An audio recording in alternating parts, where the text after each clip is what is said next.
Dans de nombreux textes des Actes, il y a mention du regret des fautes passées et du pardon de ses péchés. Actes 2, 38 et 22, 16.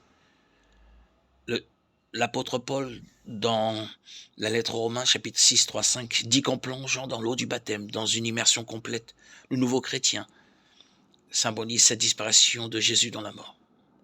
Le chrétien veut vivre la mort avec Jésus pour revivre pour Dieu avec Jésus.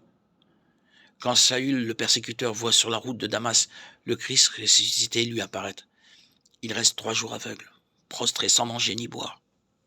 Un chrétien, Ananias, vient lui imposer les mains, afin, dit-il, que tu retrouves la vue, que tu sois rempli d'Esprit Saint.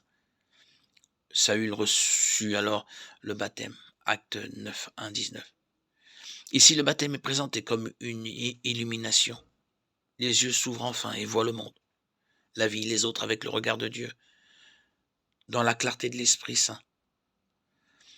Saül se fermait au témoignage de l'Église naissante.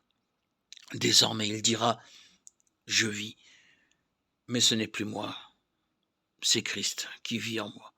Galates 2, 20.